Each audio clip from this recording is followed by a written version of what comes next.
Meu nome é John, né? Eu trabalho numa área que eu diria que é entre a academia e a área de produtiva, né? A área de mercado de trabalho privado, que é o Instituto Tecgraf. É dentro de uma universidade, então a gente ainda tem um foco muito grande em ensino, ou seja, eu, por exemplo, tenho trabalhos voluntários de impulsionamento de alunos de bolsa do ProUni, enfim. E a gente tem muito trabalho, inclusive a turma do ProUni agora está trabalhando com LLMs. Né? O projeto que eu sugeri para eles é que eles trabalhassem acessando programaticamente LLMs para tratar dados de corrosão de plataforma. Então, a gente tem esse trabalho de pesquisa muito forte, porque é o que a gente vende para a Petrobras, e, ao mesmo tempo, a gente tem esse trabalho de entrega de produto, porque a Petrobras não quer uma pesquisa, ela quer algo que ela possa usar e que depois ela possa vender como Petrobras, a energia nossa, e a gente produziu, e, no final das contas, tem que ter um produto para isso, tem que ter uma entrega. E, assim, eu queria falar um pouco do objetivo e da relevância dessa apresentação. Eu queria apresentar um pouco da história, né? Como é que a gente chegou nos dias atuais, porque muitos de vocês já nasceram dentro de uma... com LLMs, com ChatGPT, com reconhecimento facial, reconhecimento de voz, Siri, Alexa. Beleza, mas assim, como é que a gente chegou lá, né? Porque parece que tudo funciona dentro de uma caixinha preta, né? Em que vocês abrem o celular e está tudo lá magicamente para vocês. Então, também, o outro aspecto é por que isso é relevante para vocês e como todas essas ferramentas que surgiram podem ser relevantes para vocês, pesquisadores, né? E aí, assim, a gente vai ver que existem certos cuidados que vocês têm que tomar com o uso indiscriminado de IA. Né? Hoje, principalmente, essas LLMs parecem que... Né, o próprio termo inteligência artificial, a gente vai entender por que é chamado de inteligência artificial e não é chamado de, sei lá, de modelos de aprendizado de máquina simplesmente, porque, na verdade, é o que são hoje. Hoje o que a gente tem é um modelo de aprendizado de máquina, a gente não tem uma inteligência artificial, mas o campo de estudo é esse. Então, o cuidado no uso disso, né? Entendendo que vocês não estão usando uma inteligência, vocês estão usando um modelo de aprendizado. Então, conceitos fundamentais, assim, para a gente um blá blá blá danado, definições que eu acho que são importantes para vocês entenderem o que é o que. Inteligência artificial é o campo de estudo. Tá? O objetivo dele é chegar numa inteligência. Chegamos? Não, não chegamos. Mas é o campo de estudo. Foi aí que tudo começou. Criou-se o campo de estudo de inteligência artificial. Dentro de inteligência artificial, a gente tem machine learning, que é o aprendizado de máquina, ou seja, algoritmos capazes de aprender com dados que a gente fornece para aquele algoritmo. E aí, dentro dessa área, a gente tem deep learning, que vocês talvez já tenham ouvido falar também, que é uma área que usa... É uma área dentro do machine learning específica. Dentro de machine learning temos inúmeros algoritmos elaborados ao longo dos anos, onde você usa redes neurais. E aí a gente vai entrar no que é uma rede neural, por que chama assim. E elas são profundas. Então são várias camadas de neurônios artificiais que compõem a rede neural e que fazem pesos e, eventualmente, dado uma entrada, te dão uma resposta possível. Tá? E aprendem com dados brutos.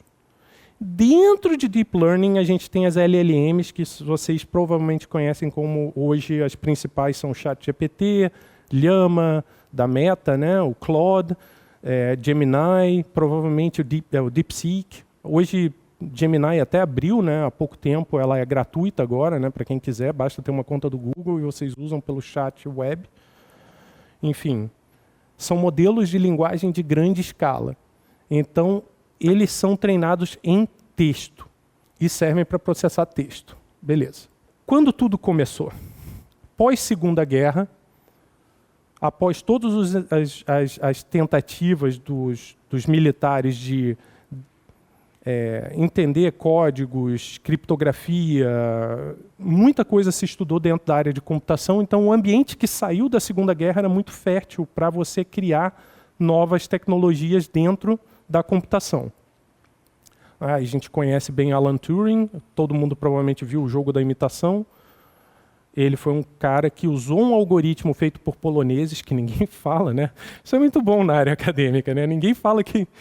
Enfim, poloneses descobriram como quebrar Enigma, que era o criptografador dos nazistas, e ele criou uma máquina para automatizar o processo para que aquilo fosse possível ser feito dentro de um dia e que você pudesse interpretar as mensagens alemãs a tempo de tomar uma decisão, porque você levava muito tempo para quebrar, mesmo manualmente, né? Mesmo que... Então a máquina dele, que era um computador eletromecânico, bem primitivo, talvez um dos primeiros computadores aí que a gente conhece, quebrava o Enigma em coisa de um dia, dado que eles tivessem alguns pedaços do código para, enfim. A computação ainda estava em estágios iniciais, por exemplo, esse aqui é von Neumann, ele foi o cara que propôs a arquitetura dos computadores de hoje em dia. Ou seja, o computador tem um processador, uma memória, entrada e saída, são bloquinhos. E isso é hoje até hoje, né? Você tem o computador, você monta um processador, uma memória e tal, tudo mais que, enfim, criaram cache L1, L2 dentro do processador, memória de trabalho, buses e interfaces e, enfim, todos os protocolos de comunicação e tal, mas continua sendo a arquitetura básica proposta por esse cara aí em 1945, salvo engano. E aí juntou-se isso tudo a um interesse crescente em imitar processos cognitivos humanos através de máquinas. Então, o primeiro marco dentro da área foi, em 1943, a elaboração do primeiro modelo matemático para um neurônio. E isso vai lá na frente dar luz ao que a gente chama de redes neurais. Tá? A rede neural é composta por vários neurônios artificiais, um pouco mais elaborados com esse, eu vou chegar aqui ainda nessa linha do tempo, mas basicamente ele pegava uma entrada binária, ou seja, 0 e 1, ou menos 1 e 1, ele somava diversos pesos fixos e ele te dava uma resposta através de uma função de ativação que a gente chama de degrau, que é, se for 1, ele está ativo, se for 0, ele não está ativo, se ele estiver no meio do caminho, aí vai ter um roundup ali, que pode ser, enfim, 0, 1, dependendo do modelo de rounding. Alan Turing, em 1950, define, então, o que seria uma inteligência artificial, como medir o que é uma inteligência artificial. E, basicamente, o teste dele, e aí hoje tem outros, né? Tem o teste do café, tem, enfim, outros modelos outros testes, né, de definição de inteligência artificial, mas basicamente era uma pessoa senta, faz uma série de perguntas para um algoritmo, e se esse algoritmo parecer que está... Ou seja, se parecer ao interlocutor que ele está conversando com outro humano e não com uma máquina, isso seria uma inteligência artificial. Hoje isso é criticado porque, enfim, você pode ter... Depende das perguntas, depende do interlocutor, é tudo muito subjetivo. Em 1956, a Conferência de Dartmouth, ela, na verdade, formaliza o campo científico da inteligência artificial. E isso é importante porque abre espaço para financiamento de pesquisa. Ou seja, agora você tem um campo oficial onde você pode pedir financiamento para pesquisas em inteligência artificial, e isso foi importante. Em 1958, Frank Rosenblatt ele cria o perceptron. Qual é a diferença? O perceptron parece o neurônio, né? E é. O que ele fez? Ele pegou uma coisa que já estava feita em 43 e falou, posso melhorar. Isso é parte do trabalho acadêmico, gente. Ninguém precisa ser Einstein e criar uma teoria nova do zero. As pessoas podem pegar coisas que já foram feitas e acrescentar um pouquinho.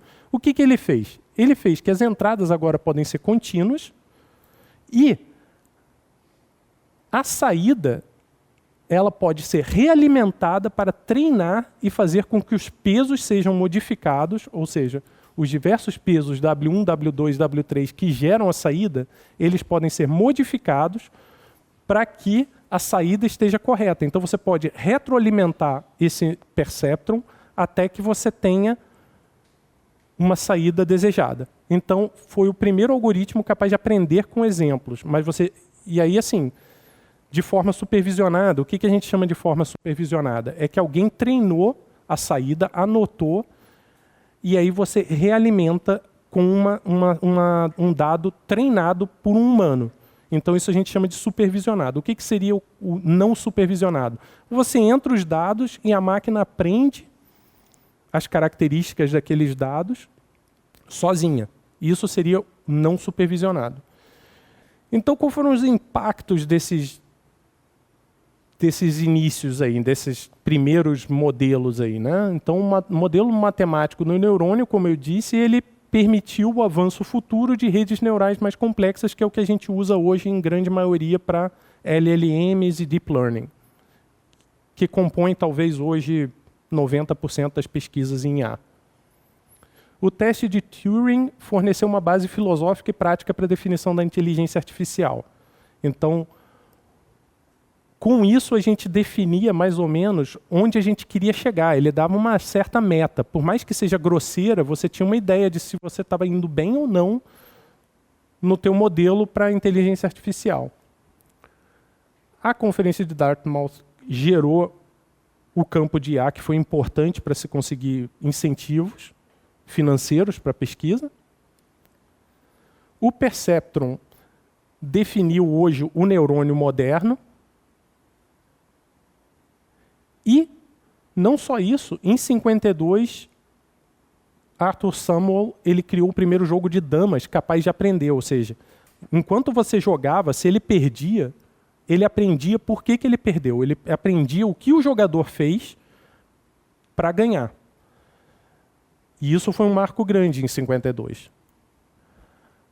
A criação de linguagem de programação Lisp, muita gente não conhece mais, ela morreu, mas foi uma linguagem muito utilizada na área de desenvolvimento de inteligência artificial, até o inverno da IA que a gente vai entrar, quando essa linguagem morreu. Inclusive o site Yahoo era feito em Lisp e foi reescrito, porque ninguém mais programa Lisp. Ele morreu essa linguagem. Era uma linguagem funcional, tal como o JavaScript é, e que é diferente da procedural. Eu não sei se alguém já fez programação básica aqui. Ninguém fez. Linguagens procedurais são funções que você chama e que executam uma certa linha de comando. Linguagens funcionais tornam a função um escopo. Então, você chama funções dentro de funções. Conforme elas vão retornando das funções, elas morrem e vão saindo de memória. Então, a execução funciona dentro da função. Daí eles chamam de linguagem funcional. Vocês vão entender isso no futuro, prometo. E aí, beleza. Então, assim, o que a gente viu nesse início todo? Muito entusiasmo. Nossa, o neurônio artificial, Perceptron, consegue aprender, um jogo de damas que aprende e tal. Beleza, mas para aplicações mais sérias, como reconhecimento de voz, uma máquina capaz de conversar com humanos, tudo estava muito longe. E, assim, os pesquisadores, na verdade, eles já imaginavam que as máquinas estavam próximas, mas nunca conseguiam chegar bem lá. E por que eles não conseguiam chegar lá? Não só a gente não tinha modelos matemáticos eficientes o suficiente ainda, como as limitações tecnológicas. Vocês têm que lembrar que, em 40 ou 50, as pessoas estavam furando cartão. Imagina você treinar uma IA, dar qualquer problema, vocês não tinham disquete, não tinha memória, não dava para guardar dados, tudo funcionava numa memória muito limitada. Então, assim, vocês não conseguiam, as pessoas não conseguiam treinar as redes neurais com eficiência para coisas grandes. Era um problema. E, eventualmente, isso explodiu. Né? Dinheiro vazando, dinheiro indo para um monte de pesquisa, nada gerando nada que prestasse. Chega o relatório Lighthill no Reino Unido que diz, claramente a gente bateu em limitações computacionais, a gente bateu em limitações matemáticas, isso aqui não vai para frente. E o campo perdeu totalmente por um tempo seu financiamento. Pessoas abandonaram o campo, pessoas não trabalhavam mais naquilo, enfim, Algumas pessoas insistiram, tiveram algumas coisas interessantes nesse período, mas foi chamado de inverno da IA.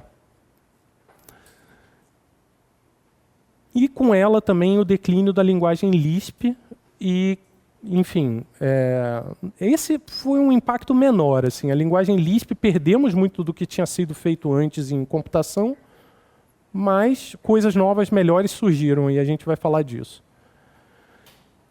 Bom, quais foram os impactos negativos imediatos? Assim, como eu disse, a redução drástica do interesse em IA, menos oportunidades acadêmicas e profissionais dentro dessa área, e a paralisação temporária de linhas de pesquisa promissoras. E aí ficaram algumas lições aprendidas que o pessoal rapidamente esqueceu. Necessidade de metas realistas e expectativas controladas, o reconhecimento de dependência de hardware e infraestrutura computacional adequada e a importância de interdisciplinaridade e modelos matemáticos bem estruturados. Quando a gente diz interdisciplinaridade, significa o quê? Se vocês pararem para pensar, o que lançou hoje as IAs modernas? Tudo começou com um neurônio. Quem tem neurônio? Assim, se vocês pegarem muito do que a gente tem de avanço tecnológico, está baseado em imitações de comportamentos animais ou da natureza ou de alguma espécie. Então, assim, é um ambiente muito fértil vocês estarem estudando ciências da natureza, tentando entender o corpo e como vocês podem mapear isso em modelos matemáticos, porque, no final das contas, foi tudo o que eles fizeram. Interdisciplinaridade, o cara pensou, pô, um neurônio eu posso mapear dessa forma, mas ele tinha que entender o neurônio. Ele não podia ser simplesmente um engenheiro. Ele tinha que ser alguém que pegou e estudou alguma coisa de biologia ou de... Enfim. Hardware e infraestrutura computacional adequada. Hoje, para usar o ChatGPT, cada vez que a gente faz uma pesquisa no ChatGPT, né, pelo menos há um tempo atrás, você gastava um copo de água de resfriamento para aquele equipamento. Eu falei com ele, né, eu queria ter trazido aqui um exemplo com o Olhama, onde pegando um modelo muito pequeno, eu levo 600 segundos para executar uma consulta boba no meu computador pessoal. O ChatGPT tem trilhões de parâmetros.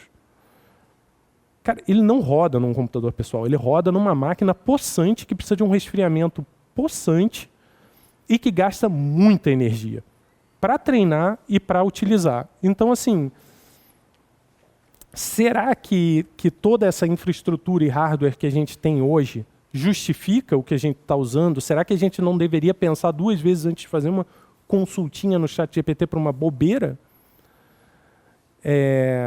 Tem essa questão, e isso é um tema para o futuro, né? É a questão de melhorar a eficiência dos modelos, fazer com que eles executem com menos energia, o gasto energético é uma questão para o futuro agora, e é o que está sendo estudado. E outra coisa, necessidade de metas realistas e expectativas controladas. Hoje, com a explosão do ChatGPT em 2022, né, que foi o ChatGPT 3.5, salvo engano, que foi o que realmente trouxe para o mundo IA, e aí todo mundo começou a entender que... Todo mundo, né? Grande parte do mundo acha que IA é LLM. E IA é todo um campo. Mas começou-se a gastar rios de dinheiro em IA. Às vezes para problemas que a gente tem uma solução direta, uma heurística qualquer determinística ali resolve, gente. A gente tem equações de modelos físicos que hoje o pessoal está tentando resolver com IA. Não faz sentido. Não faz sentido. Então, nem tudo faz sentido. Então, a gente está vendo assim, pessoas perderam muito dinheiro investindo em IA. Esse é o meu ponto. Então, assim, tem que tomar cuidado com até onde a gente quer levar a IA. Ela tem muita aplicação interessante, ela não exime vocês de entenderem o problema que vocês estão atacando e ela tem que ser usada com parcimônia. Seguindo um pouco do inverno da IA, durante o inverno da IA, uma coisa interessante apareceu que foi processamento distribuído paralelo. O livro lançado em 2 volumes aqui pelo David Rumelhart e James McClelland, ele retomou uma certa empolgação com redes neurais. A computação ainda era fraca, né? Em 80 a gente ainda estava vendo o nascimento dos computadores pessoais. ainda no nível de kbytes e tudo mais, mas distribuindo, ou seja, fazendo a programação daqueles treinamentos em paralelo em diversos processadores simultaneamente, isso aliviava a carga que você tinha em cima de um único processador. E isso redescobriu a parte de redes neurais, que era a parte de backpropagation, ou seja, do aprendizado, que era muito pesado. Junto com isso surge uma forte abordagem estatística e probabilística. Ela surge basicamente como metas para você avaliar a confiabilidade do que você está entregando com a tua IA. Ou seja, o quão próximo aquilo está do que você queria que estivesse. O quanto você pode confiar naquela resposta. Então as IAs agora tinham que entregar, junto com a resposta, um nível de confiabilidade. Isso mudou o jogo, porque acabou que agora você tem métricas, né? Você não está entregando uma coisa que você diz que funciona, mas pode funcionar só para o teu caso. Né? Você, de repente, está testando detecção de sapato, mas só aquele sapato vermelho é detectado. Se você só testar com ele, 100% de chance, está ótimo, né? Tipo, funcionou lindo, né? E aí você tem predições um pouco mais precisas, modelos mais robustos e interpretáveis. Eles entraram com outros modelos de aprendizado, fora do modelo das redes neurais. A gente vai falar alguns exemplos aí, mas Support Vector Machines e Random Forests, árvores classificatórias, um monte de outros aprendizados um pouco mais leves que cumpriam propósitos especialistas e que eram interessantes também para alguns casos. Então, quais foram os principais avanços estatísticos e probabilísticos da época? Né? Redes neurais multicamada com retropropagação e um indicativo de confiabilidade. O livro sobre redes bayesianas de Judea Pearl. Esse livro, basicamente, era uma rede que, se vocês olharem, ela é causal. Ou seja, você entende a saída baseado nas entradas. Dado, né, nem todo mundo aqui vai entender Bayes, né, ainda, probabilidade. Bayes ele estudou o seguinte, dado que ele gostava de sinuca, um pouco da história dele é essa, né, e aí, dado que eu tirei de uma sacola aqui a bola amarela e a bola vermelha, qual é a chance de eu tirar a bola azul? Então ele entendia a causalidade, ele entendia a relação. A estatística de eu tirar uma bola aleatoriamente é diferente se eu já tiver tirado e conhecido algo previamente removido. Então, é uma rede causal e máquinas de vetores de suporte que são, na verdade, foram muito usadas para regressão linear, que vocês vão conhecer como fitting, que é basicamente, dado um conjunto de dados, qual é a curva que melhor se adequa àquele conjunto de dados no gráfico. Vocês vão entender isso mais tarde também, mas enfim, essas foram as principais evoluções e você vê que as redes neurais ainda estão lá no início, mas elas não têm muita força ainda. Redes neurais artificiais ainda não eram o principal modelo. Resultados muito melhores ainda eram conseguidos com máquinas de vetores, árvores classificatórias e outros modelos de IA, de machine learning bem mais simples do que a própria IA. Coisas que a gente conseguiu durante essa época. Reconhecimento automático de voz. Mesmo que entendam, foi o prelúdio disso tudo. Não eram modelos perfeitos, não eram modelos que, nossa, eles já eram os modelos de hoje que você acha que são mágicos, que você passa o rosto correndo por um monitor e ele já reconhece teu rosto ou qualquer coisa dessas, né? Mas já começou a se estudar diagnóstico médico assistido por computador, predição de estruturas moleculares e simulação computacional, tá? Então, tentar entender qual seria a estrutura molecular dado um código genético que vocês imputam. E, como eu disse, tornou possível quantificar a incerteza nas previsões. Os modelos são mais generalizáveis agora, porque eles se tornaram modelos não para uso específico, mas que treinados em qualquer dados dariam uma certa resposta para vocês. Então, imagina que você quisesse fazer um fitting em qualquer número de de dados que você tenha, não depende mais do dado, ele é generalizável agora. E as redes neurais, o pouco de estudo que teve nelas foi a base para o surgimento do Deep Learning, porque na época já as redes neurais, elas tinham uma única camada de neurônios, e os pesos e a saída. Então, basicamente, tudo era treinado numa única camada. E o que mudou com as redes neurais profundas? Então, as redes neurais profundas são o seguinte. Imagina que essa aqui é a camada de entrada, essa aqui é a camada de saída, e essa aqui é o que a gente chama de camadas ocultas. Tá? Todas aqui estão interconectadas. Entre cada uma delas é associado um certo peso. E todas têm uma função de ativação, que define se ela vai passar o peso para a próxima ou não. Essas redes, na verdade, elas magicamente conseguem, através de retropropagação, então, ou seja, dado que a saída aqui foi correta, ele não faz nada. Se a saída aqui foi errada, ele calcula um gradiente de erro, ou seja, vocês vão aprender isso em cálculo, ele deriva a função de ativação, vê o quanto ela está distante da resposta real e pega um step, que é tipo uma porcentagem desse erro, e reduz do peso, ou soma no peso, dependendo se ela acertou para cima ou para baixo do que deveria ter acertado. E ela vai fazendo isso para cada neurônio, de trás para frente, e daí o termo que talvez alguns tenham ouvido, que é backpropagation. Ao mesmo tempo, quando ela vai analisar um dado, ela vai passando por esses neurônios e ver se ativa ou não o neurônio. Então ela pode ir navegando nesse caminho, ela pode ir navegando nesse caminho, ela pode ir reto aqui e descer, dependendo das funções de ativação e dos pesos de cada medida.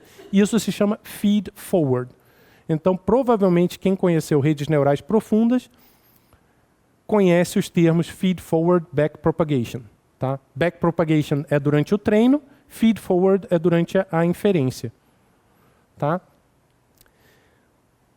Por que elas não foram um sucesso antes e por que elas falhavam antes? E, pô, elas são todas mágicas e elas hoje conseguem aprender detalhes minúsculos e características minúsculas, dependendo do número de camadas que você põe aqui e do número de dados que você tem, você é capaz de aprender pequenos detalhes da tua amostra de dados que você alimenta. Então, por exemplo, imagina que você tem uma imagem e você quer detectar os botões da camisa, e aí o meu botão, sei lá, é preto, numa camisa preta. Mas ele consegue, através de convoluções dentro da imagem, reduzir, refinando aqueles contrastes e tal, e descobre que tem um botão ali, e ele aprende que isso aqui é uma camisa de botão e não é uma camiseta. E isso tudo depende de ter muitos pesos aqui para que ela consiga, para cada tipo de feature que você quer, mapear um peso que vai dar uma saída única. Tá? E qual é a força que tem essa rede, na verdade? Essa rede tem a força que ela consegue lidar com pequenos ruídos, pelo fato de que ela pega pequenas características de diversas fontes diferentes, como a linha que está passando pelo botão, a forma do botão, o número de furos que tem dentro do botão. Ela consegue pegar diversas características dependendo disso, então ela mapeia cada pequena característica como um pezinho aqui dentro de uma forma que é difícil explicar. As pessoas ainda estão pesquisando como explicar esse tipo de coisa.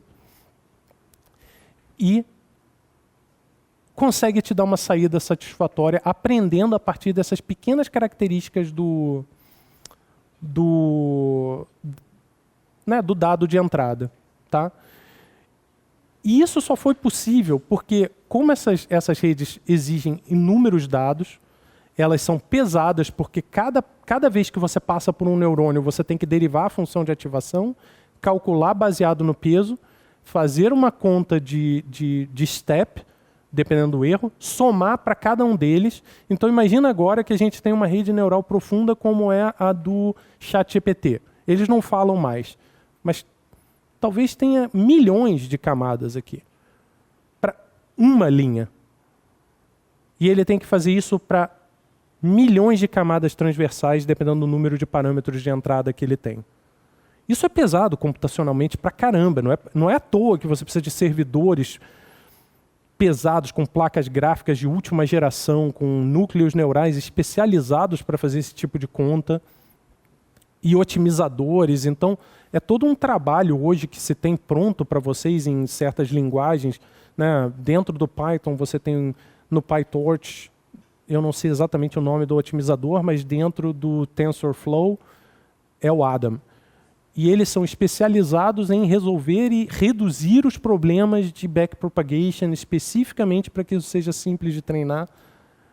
Então, muita coisa evoluiu para dar chance desses algoritmos darem certo. E é por isso que eles só foram dar certo a partir de 2010, 2008. E a gente não ouvia falar muita coisa de redes neurais antes desse período. 2006, para vocês terem ideia, o primeiro caso de sucesso com Deep Learning foi uma rede de crença profunda. Nem se usa mais, só para pesquisa. Avanços em redes convolucionais. As redes convolucionais basicamente são redes que, antes do input de dados dentro da rede neural, dentro de aplicar do neurônio ali, ele cria o que a gente chama de feature maps. Esses feature maps são uma redução. Imagina que essa aqui é o valor do pixel que você tenha numa imagem, por exemplo. Não vai ser porque aqui a gente tem valores... Ah, não. Pode ser. Tá? Então aqui pode ser uma imagem. Cada valor desse aqui é um RGB de um pixel. Tá? No caso, não vai ser um RGB, vai ser um R, ou um G, ou um B. Tá? Mas é um valor para uma cor. Tá? Ele pega e passa esse kernel aqui, multiplicando por cada um desses aqui o número, né, dentro do kernel aqui, e gera uma... soma tudo e dá uma saidinha aqui. Então ele reduz o tamanho da imagem. Tá? Eu vou explicar um pouco melhor o que o kernel faz e como é que ele transforma uma imagem para vocês entenderem um pouquinho, porque essa é a única parte inteligível de uma rede convolucional. Então ele faz diversos desses feature maps, né, pequenos, que vão extrair, eu vou mostrar depois um exemplo, como ele extrai os pequenos detalhes da imagem, dependendo do kernel que você usar. E a rede neural aprende com cada um desses detalhes que você gera em imagens e cria lá uma rede de pesos e tal, que vai te dar uma saída com a confiabilidade x, y, z, dependendo do que você tiver. Isso em 2009. Né? Você vê que não está mais muito longe. Então, assim, a gente precisava cada vez mais de poder computacional. Em 2009, a gente já tinha bons computadores. Não era mais o PC XT com, sei lá, 512 KB de RAM, ou sei lá, não dava para treinar nisso. Em 2012, AlexNet, que é uma rede convolucional, ela pega uma imagem, faz o feature map, faz outro feature map, vai fazendo feature maps, alimenta uma rede neural, fully connected, até te dar uma saída. Ele vence a competição dentro do ImageNet, que é uma competição de classificação de imagens, ou seja, reconhecimento de imagens dentro de... Até hoje, redes convolucionais são os go-to para análise de imagem ou visão computacional. Tá? Apesar de que o Transformer tem grandes avanços e está começando a caminhar nesse sentido. Então, tipos de kernel que, por exemplo, como eles transformam a imagem. Tá? Então, se você aplica Edge Detection, olha o resultado. Aí você vai aplicando isso, vai aplicando isso. Conforme você vai aplicando isso, mais da falta de contraste vai sumindo. Então, o ruído aqui vai sumindo até que fica o detalhezinho do olho no último, por exemplo. Então, ele sabe que, sei lá, se ficou isso aqui era a imagem... Né? É um dos fatores que vai fazer com que ele identifique, no final das contas, que essa imagem era essa.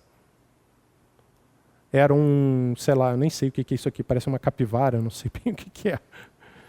Aqui é o Gaussian Blur, e aqui é o Sharpen, que alguns conhecem porque isso existe em aplicativos de foto, gente. Sharpen vocês já usaram nos aplicativos do Android, do iPhone e tal, para tratar fotos, então vocês conhecem. Isso aqui é um filtro, isso aqui é uma das coisas que você faz usando um kernel de redes convolucionais. E, após aplicar todas essas coisas várias vezes, isso entra numa rede neural que aprende a detectar os pequenos padrõezinhos que sobram dentro de cada uma das imagens. Bom, aplicações de Deep Learning hoje, assim. Classificação automática de imagens com alta precisão, né? Reconhecimento facial, reconhecimento de placas, segmentação, reconhecimento de OCR, por exemplo, né? Optical Character Recognition. Você quer pegar uma imagem e extrair o texto computacionalmente para que você possa editar. Muito disso é atacado. Assistentes virtuais, reconhecimento de voz. Siri, Google Assistant, Alexa, sei lá, enfim. Tradução automática, ou seja, quando você põe lá hoje no Google Translate, é uma rede neural deep, profunda. Resumos automáticos, enfim. Predição de estruturas moleculares e proteínas, né? Vocês têm o AlphaFold. Eu sei que alguns aqui vão acabar usando, né? Dado uma sequência de DNA que você bota lá, bota ligantes, combina não sei o quê, ele prediz a estrutura molecular que vai sair daquilo, então ele te dá uma imagem 3D da molécula de proteína que você vai ter ao final, do DNA, do RNA, enfim. E eu acho que é grátis no Google, não sei. Você vai pelo Google DeepMind, você pode fazer. Diagnóstico por imagens médicas avançadas, né? Você põe lá uma radiografia e tal, enfim, a gente sempre fala, e aí muito cuidado, né? A gente sempre fala que agora os radiologistas vão perder o emprego porque a IA vai dominar o reconhecimento, mas eu sempre falo cuidado. As coisas pode realmente reduzir o número de empregos, mas tirar o emprego dificilmente. E análise de sinais fisiológicos complexos, ou seja, tentar entender respostas, por exemplo, do cérebro, ou mapear respostas do cérebro dados certos inputs que você causa na pessoa. Enfim, eu queria dar aqui, isso aqui foi tirado do site do Asimov Institute, o Fyodor Van Veen, ele publicou um resumo até 2026 de um monte de modelos diferentes de redes neurais, tá? E aí aqui a gente tem a básica, né? Se eu não me engano, a feed-forward. Aqui a gente tem a feed-forward com uma camada única, né? Aqui a gente tem uma deep feed-forward, que é mais conectada, que é quase que toda conectada entre si. E aí, redes de Markov, blá, blá, blá. Nem eu sei tudo isso. Gente, o que eu quero dizer com esse slide aqui a gente tem o precursor do Transformer, que é o que você usa para LLMs, tá? Que usa Attention. Isso aqui, você vai acabar entendendo quando você tiver uma aplicação. Eu preciso resolver um dado problema. Você vai fazer uma pesquisa e vai fazer, qual é o modelo mais interessante de Deep Learning que eu consigo usar para o meu caso? E você vai testar uma ou outra, e aí você vai entender. Eu mesmo trabalhei basicamente com redes neurais convolucionais e visão computacional, que é a área que eu estou atacando, né? Eu uso LLM tal como vocês, como leigo. Se eu tivesse que entender o modelo Transformer, talvez eu tivesse que mergulhar ali no modelo, na pipeline, como treinar, quais são os tipos de dado, como é que eu anoto os dados para treinar, como é que eu faço fine-tuning nessa rede para atender o meu caso específico. Então, são casos assim que às vezes parece overwhelming, mas não é. Entendam que esses casos todos aqui não precisam ser... Parece uma coisa alienígena, mas começou de um neurônio simples. Então, assim, lembrem que dá para entender o que tem e dá para você atacar um problema entendendo cada um dos casos que vocês têm e tentando entender a melhor... Mas vocês têm que saber, vocês têm que entender o problema e vocês têm que entender as características e as forças do modelo para que vocês possam usar aquele modelo da melhor forma possível. Isso vale até para LLM, gente. Tá? E por que tudo isso importa para biofísica e ciências, né? Vocês podem acelerar o processamento de imagens médicas, simulações mais robustas e detalhadas de sistemas moleculares já existem, inclusive. Novas ferramentas para compreensão e interpretação de dados biológicos e físicos, né? E base para modelos ainda mais avançados, como LLMs e modelos multimodais específicos para os casos em que vocês querem. Tá? O que é um modelo multimodal? Um modelo multimodal é simplesmente um modelo que não trabalha só com texto. Hoje a gente chama de modelo multimodal porque ele tem um modo visão computacional, ele vai ter um modo áudio e ele vai ter um modo texto. E a ideia é você conseguir integrar esses três de alguma forma. Hoje, se você pedir para o ChatGPT criar uma imagem, ele já é um multimodal, mas está longe de ser bom. Ele coloca um texto ali que às vezes fica meio louco, com acento em francês. Enfim, não está perfeito, né? Está longe de estar perfeito e isso é uma coisa que tem que ser estudada e que as pessoas estão estudando. Né? E aí a gente chega agora na era moderna, né? A ascensão do modelo Transformer e as LLMs, né? Eu coloquei alguns exemplos aqui, talvez alguns não conheçam esse aqui, ele é talvez mais específico, que é o Claude. Não sei quem já ouviu falar dele, é muito comum na área de desenvolvimento de software. ChatGPT, Gemini está grátis. Meta sempre foi grátis, e o Copilot, que é parte, usa algumas coisas de vários aqui, né? Mas enfim. Beleza, como é que começou o modelo Transformer? O modelo Transformer começou na área de traduções de texto. Né? Era uma área de ataque interessante dentro da área de programação de linguagem natural. Era uma área que até 2014 não tinha, assim... Qual foi a dificuldade de você evoluir muito dentro dessa área de tradução e linguagem natural? A linguagem é muito complexa e ela varia muito de uma língua para outra. Ela dependia de você ter uma fonte de dados muito grande e isso demorou a acontecer. Né? Em 2014, eles já tinham o que daria para você treinar algumas redes neurais profundas, né? As técnicas utilizadas para tradução automática antes disso eram melhores com outras técnicas, porque a rede neural precisa de muito dado, e alguém tem que colocar supervisionadamente no texto o que cada coisa significa. Então imagina que você pegue trilhões de textos e tem alguém ali dizendo isso aqui significa isso, isso aqui significa isso, isso aqui significa isso, manualmente, para alimentar ela, para treinar ela, para saber se ela acertou ou errou, para retroalimentar aquilo, testar, não funcionou. E a maneira como você entra esses dados, ou seja, se você pegar um partido político qualquer e alimentar inicialmente tudo daquele partido, os pesos vão ser todos calibrados para aquilo. E talvez, quando você alimentar o do próximo partido, aqueles pesos já não consigam mais ser reestruturados. Ele já entende aquilo como erro e ele não consegue rebalancear. Se os pesos chegam em 1000, por exemplo, para cada neurônio, já era. Você está com uma rede enviesada para um lado. Então, isso traz problemas éticos, isso traz problemas de transparência dentro dos modelos e, digamos assim, por isso é que é interessante você treinar com o máximo de dados possíveis. Em 2014, lançou-se a ideia Attention. Attention era um problema porque, antes de se treinar esse tipo de tradução, tentava-se usar uma rede neural recorrente. A rede neural recorrente, ela pegava um pouquinho de um escopo do texto para poder desambiguar uma palavra, porque collocations significa o seguinte. Imagina se eu falar a palavra manga para você. O que significa manga? Uma fruta, uma manga de camisa. Agora, se eu falo uma manga de camisa, aí vocês sabem exatamente o que é.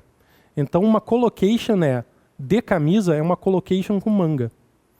E as redes recorrentes, elas pegavam e criavam um vetor com um pequeno pedaço do contexto, só que isso era muito pesado, isso era muito lento, e isso impedia paralelismo. Então, você não podia identificar a palavra seguinte, porque ela fazia parte de um vetor. Então, quando você perdia o paralelismo, a gente cai lá no problema que eu falei no início. Tudo ficava muito lento. E aí criou-se um mecanismo de attention. O attention, na verdade, aqui não foi utilizado tal como nos Transformers, mas ele foi aplicado de uma forma muito mais interessante do que criar um vetor linear. Então ele criou um multi-head, que a gente chama, ele cria vários vetores para cada um, só que era muito pesado, muito lento e custava muito para treinar. Em 2017, o pessoal da Google Brains, ou alguma coisa dessas, a parte de estudos da Google, pegou e falou, nossa, esse attention aqui, a gente podia tirar as redes recorrentes. A gente podia só usar o attention, o mecanismo de attention. Então, eles receberam todo o crédito, como é ótimo também na área acadêmica. Eles pegaram essa ideia aqui do attention, eles excluíram todo o resto, né, redes recorrentes e tal, criaram um pipeline baseado em attention e chamaram de esse paper de Attention is All You Need, baseado um pouco naquela música dos Beatles, né? All You Need is Love. E chamaram de Transformer. E isso aqui, essa simples ideia, revolucionou toda a área de processamento de linguagem natural que a gente conhece hoje. Ela acelerou o treinamento, salvo engano, em 3 vezes. Ela necessitava de muito menos placas gráficas, e a gente está falando de modelos que eu estou falando que se você fizer uma consulta, gastam 1 copo d'água para esfriar. Imagina como não era antes.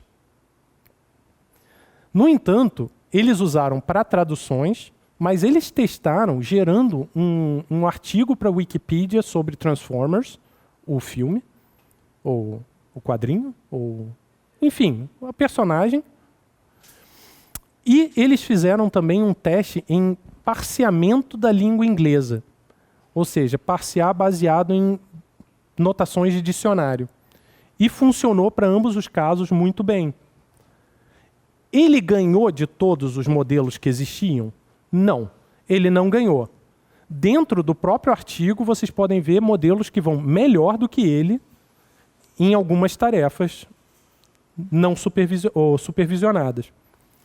Mas ele fez isso em 1 dia de treino e com 1/3 das capacidades computacionais. Isso era muito importante. É muito importante para um volume de dados trilionário. Isso é muito importante. Então, basicamente, aqui está um modelinho básico deles, vocês não precisam entender. Basicamente, aqui ele dá um positional encoding, ou seja, a posição que ele está na frase. Ele faz o multi-head attention, mas ele não usa em nenhum momento, salvo aqui, ele usa pequenas redes neurais independentes, ou seja, ele consegue funcionar em paralelo, ele consegue fazer várias dessas em paralelo. Isso aqui pode repetir N vezes, cada uma funcionando num processador separado. Então, permitiu paralelizar o processo. Isso é que acelerou muito, isso é que permitiu funcionar em placas gráficas multinúcleo, e isso é o que permitiu você ter o grande avanço que você teve hoje com as LLMs. Então, se vocês pararem para pensar, é o melhor modelo? Não, mas é o mais eficiente. E surgiu em 2017. Né? Então, vamos pensar. Em 2018, o GPT-1 é lançado, e o GPT é um gerador, né? É um Generative Pre-trained Transformer, ou seja, é um transformador, é um transformer pré-treinado que gera texto. Foi a primeira vez que eles tentaram gerar texto. Primeira não, eles tentaram no próprio artigo gerar um artigo, né? Mas assim, gerar texto genérico. E o BERT é da Google. Tá? O BERT ele era feito para melhorar o entendimento do que o usuário estava perguntando no chat. Então, houve aqui, em 2018, uma mudança significativa na qualidade da resposta do que você tinha no Google. E muitos nem perceberam, porque ele funcionava por trás dos panos. O BERT até hoje é usado em aplicações, apesar de ter perdido força. O ChatGPT-2 é lançado em 2019. E lembrando que o ChatGPT-1 e ChatGPT-2, até o ChatGPT... Aqui não era chat, aqui era só GPT, perdão. O GPT-1, o GPT-2 e o GPT-3, eles eram gratuitos, eram open source, e você podia baixar eles e você podia usar o código-fonte. Tá? ChatGPT-3. O ChatGPT, olha, eu estou com isso na cabeça. O GPT-3 é lançado em 2020, onde ele consegue generalizar muito melhor. Ou seja, onde vocês acham que está a melhoria entre o GPT-2 e GPT-3?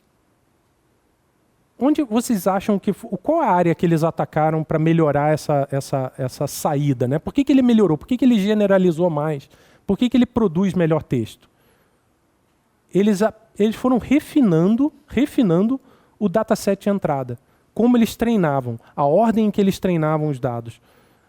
Isso faz toda a diferença, gente. Porque ele é treinado gerando pesos e isso depende intrinsecamente da ordem e da maneira como você entra os dados, imputa os dados nele. Em 2022, lança o ChatGPT 3.5. Isso cria aquela febre maluca, onde todo mundo correu e ele criou 1 milhão de usuários em um mês, ou alguma coisa assim, ou uma semana. Uma doideira total, as pessoas não conseguiam mais usar. Faltou demanda de rede para atender o pessoal todo. Era difícil usar o GPT, ele era grátis. Né?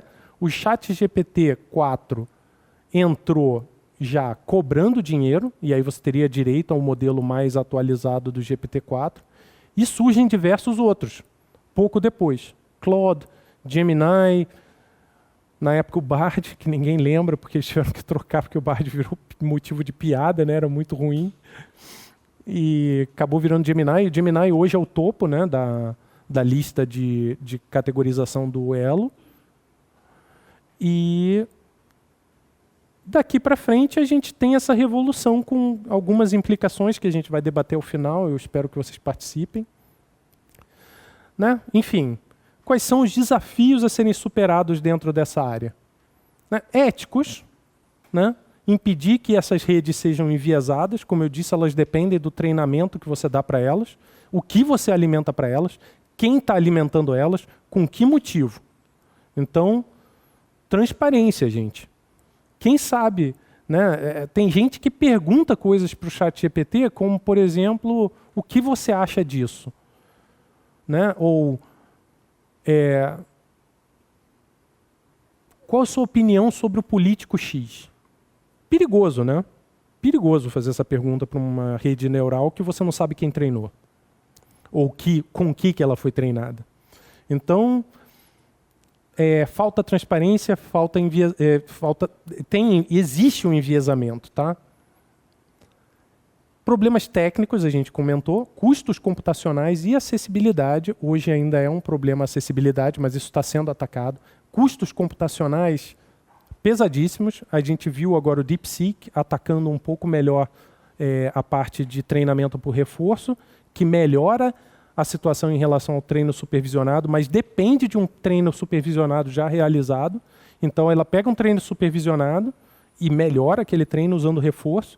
E isso custa menos computador, isso custa menos gente trabalhando, anotando dados. E isso é uma técnica mais moderna. Então, alguns estão começando a atacar isso.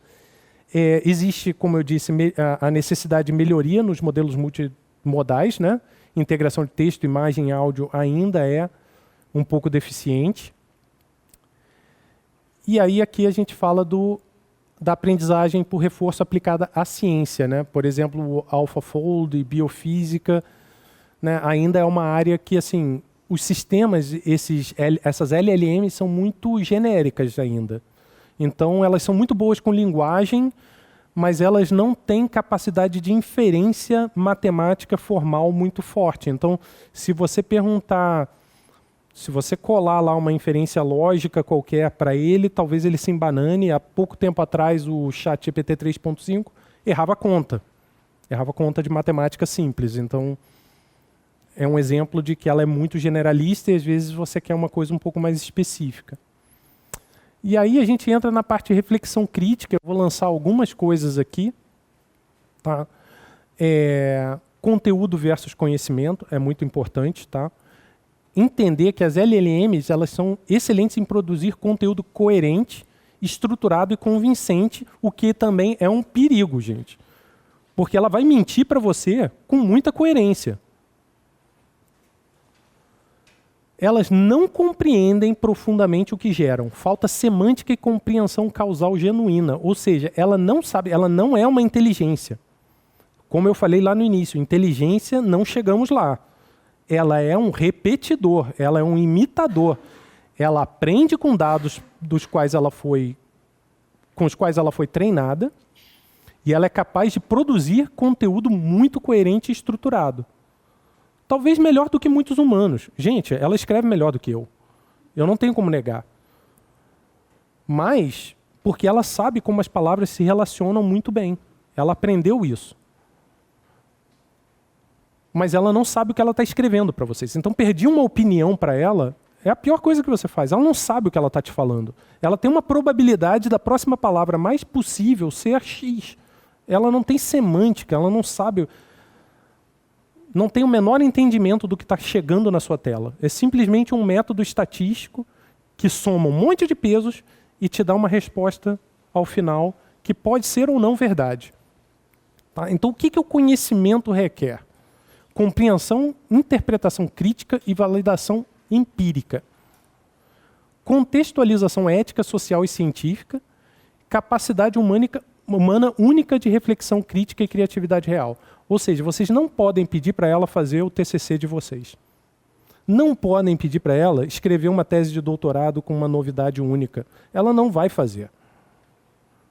Ela pode te ajudar a dar ideias do que já existe, ou o que as pessoas fizeram. E geralmente, numa tese de doutorado, tem trabalhos futuros. Ela foi treinada com isso, gente. Ela está lá. Você pode pedir. O que falta? Ela vai saber te responder que as pessoas pensaram isso. Fulaninho pensou isso aqui, pode ser um caminho. Vocês têm que ter análise crítica, vocês têm que entender o problema a fundo para saber se o que ela está falando é certo ou não e dali para frente criar as soluções de vocês. Então ela não distingue verdade objetiva de coerência textual. Não distingue. Dependem de dados já existentes, não produzem inovação científica real sem intervenção humana. Tá? Isso é muito importante. Tá? E a importância da colaboração humano-IA. A IA, ela pode dar, sim, apoio a um monte de coisas. Né? Então, ela pode hoje, as LLMs em especial, que são talvez os modelos de IA, de machine learning mais atacados hoje, elas permitem automação de tarefas repetitivas, análise rápida de grandes volumes de dados para dar algum insight, correlação, esse tipo de coisa. Sugestões preliminares de hipóteses ou correlações interessantes. Tá? E qual é o papel insubstituível dos pesquisadores humanos? Interpretação crítica dos resultados obtidos, compreensão contextualizada e profunda, formulação de teorias e produção genuína de conhecimento. Tá? Eu vou até dar um exemplo. Né, onde eu trabalho no TechGraph, a gente tem diversos alunos, a gente está dentro de um ambiente acadêmico e a gente tem a função de treinar esses alunos. E dentro desse processo, eles trabalham em projetos reais. Tá? Não os do ProUni, os do ProUni são uma impulsão, mas a gente pega estagiários da área de ciência da computação, engenharia, yada, yada, yada, enfim, eles têm que trabalhar em projetos reais. Então a gente dá o nosso código para eles, que vai sair para a Petrobras. E a gente sempre faz um code review, que a gente chama. Então, uma vez que eles terminam o código, a gente passa um pente fino e a gente tem todo um sistema de arquitetura de código que a gente fez para prevenir que o cara escreva de uma forma errada, que fuja da arquitetura do código e tal. Isso envolve proibições de leitura e escrita em certos dados, proteção de dados. E aí a gente pega uma solução de um aluno que a gente estava olhando e ele usa uma técnica moderna chamada reflection, para acessar dados protegidos e escrever eles diretamente. A gente bate o olho e fala, por que isso? Você nunca fez isso no código, a gente usa ações, a gente usa métodos dentro do nosso código para que ele faça, né? Se, por exemplo, ele quer que ande, ele tem que chamar o método andar e passar a velocidade com que aquele cara vai andar e não acessar velocidade direto na classe e dizer, E aí o cara estava usando reflection e acessando e diretamente setando a velocidade. Óbvio que ele colou, ele tentou fazer, não dava para escrever porque era proibido, ele colou no ChatGPT e falou, como eu resolvo? O ChatGPT, Reflection resolve isso para você. Se você não entende o que você está fazendo, gente, se você não parou para pensar no problema antes, ou não teve a curiosidade de pensar qual é a melhor forma de fazer, você vai errar, usando IA ou não. Então, isso é um ponto muito importante para quem está começando. Não se apoiem na IA, entendam o que vocês estão fazendo, para que vocês possam criticar o que a IA está te dando de resposta. Vocês podem até pedir uma outra maneira. Olha, isso eu não posso fazer. Me dê uma outra solução que envolva usar um método chamado andar. E aí ele pode criar. De novo, você tem que olhar se aquilo faz sentido ou não. Enfim, agora eu queria ouvir um pouco de vocês, se vocês têm dúvidas, comentários, experiências aí sobre IA que vocês queiram compartilhar.